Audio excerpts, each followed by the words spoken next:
was Venice in winter, and it wasn't, it was island, I think, Giudecca, and it was a very strange atmosphere.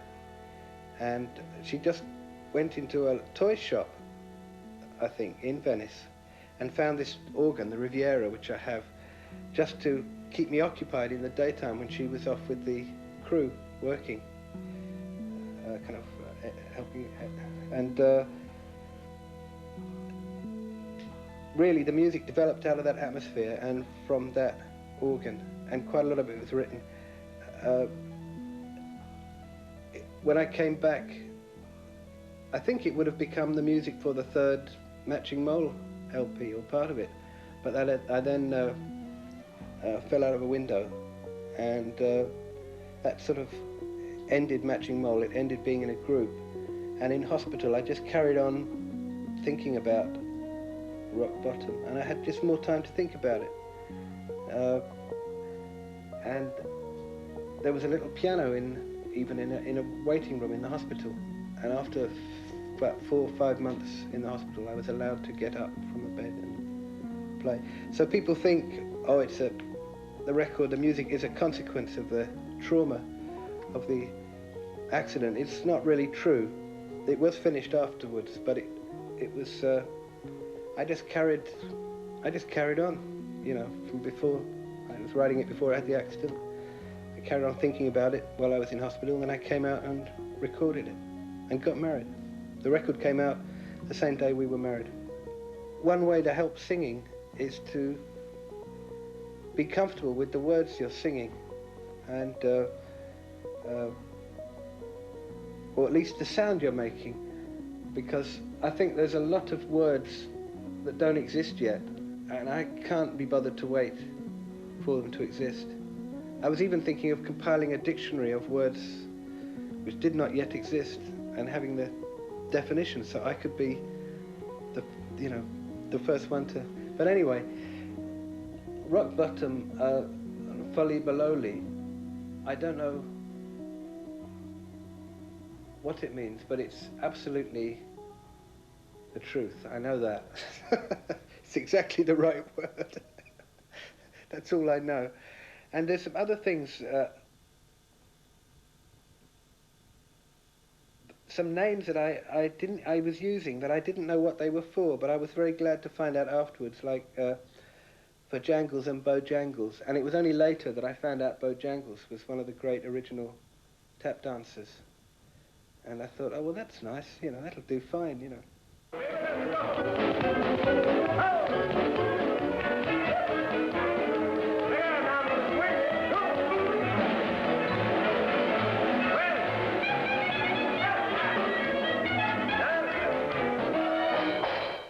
Louis Armstrong's grandmother came from Ghana, that Bo Diddley's family include American Indians, and that the origins of our music, that we call our music, are everywhere in the world, from places that we don't necessarily respect at all as countries, as political entities. But nevertheless, we couldn't have done without. There's no way that European music could have lived without the Arabic contribution, the Semitic contribution generally. And I think it's very nice just to have people making money from records that don't live in England and North America. I think that's a good start.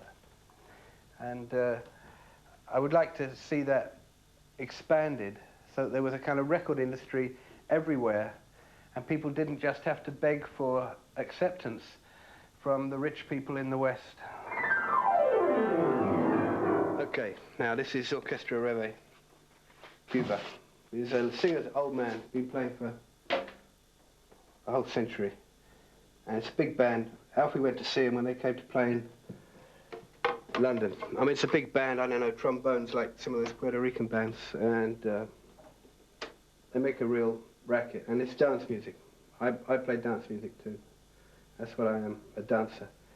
And I like to play this stuff loud, because I like playing with a real band. I don't want to play with records. I only play with the best though, like, and this is it, Orchestra Reve. Okay.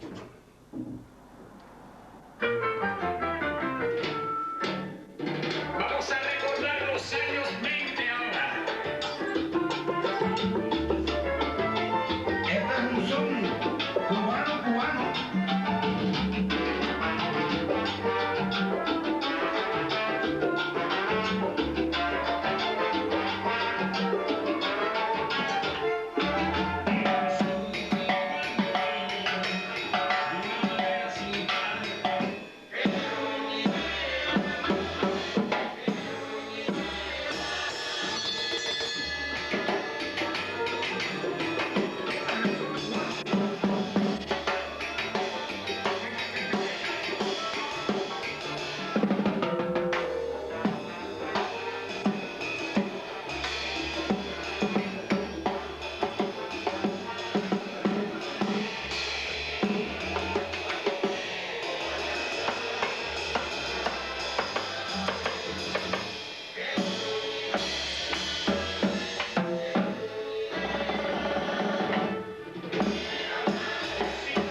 I'm very sceptical about the current state of the astronomical sciences, astrophysics, because, I mean, first of all, I don't believe in the Big Bang theory. I just don't believe. I just think it's just a typical theory that a person would want to invent who likes things that go bang. I mean, I look up. I just don't think it happened. But all the theories are based on things that we are meant to accept, like nothing travels faster than the speed of light. Well, I don't know what a thing is, what constitutes a thing, but I would hope in science it would include a piece of space. And there's one thing that travels, I know, at exactly twice the speed of light, and that's two beams of light traveling straight towards each other like that. The space in between is getting narrower at twice the speed of light. So what's that all about? Nothing travels faster than light. Did you know why nights are black? Can you explain it? Well, I don't even need to. It's okay by me. I mean, Right.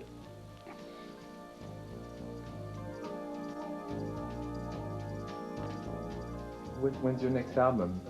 I have no idea. I have no plans even to be a musician. I have no knowledge of my future, actually, at all.